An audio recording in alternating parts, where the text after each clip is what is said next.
jako akawuwo. Abatuuze ku kyalo Kyoga mu gombola y'Ebwera mu disitulikiti y'e Kasese be bawuniikiridde oluvannyuma lw'omwana gwe baaziise ate omulambo okugusanga mu buliri. Eyafudde n'aziikibwa ku ssaawa 8 ogw'olweggulo olunaku olwajjo abadde mwana wa myezi 5 wabula nga abakungubazi kyababuuseeko ate okutuuka ku ssaawa 4 ez'okwebaka ate ng'omulambo gwe baaziise guli mu buliri. We went to report to the nearby police, to the division Bwera division, and the police came in to come and confirm and see whether it was true.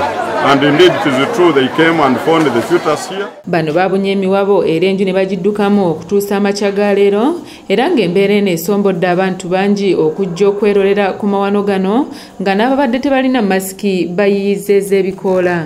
That they were preparing for people to sleep, but in that course they found a dead body on the mattress, the same dead body that was buried. Mama yenyenda kwan bale mudatu Afrika yitwa Mubwene.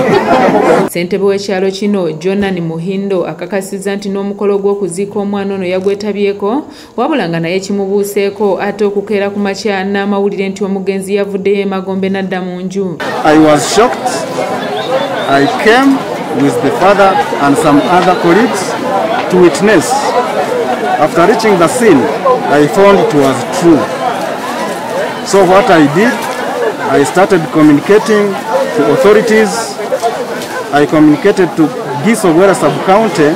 Abooluganda lw'omutono nga n'abamu babaddewo ng'okuziika kugenda mu maaso baliko bye boogedde era nga bano bagenze ku ntaana we baaziise nga ne bokisi mwe babadde bamuziise bagisanze nkalu.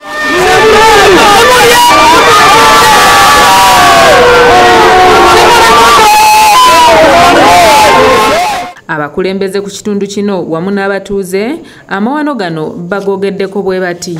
But to the police advice, police has decided and has told the locals that they can't exhume or they dig the grave that which one to confirm whether the other fetus was instilled in the other grave.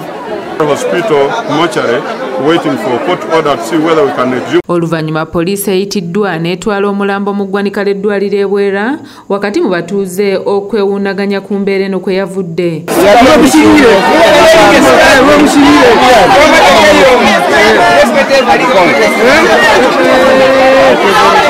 Robert Kule yakusakidde eggulire lino okulwa ABS Television.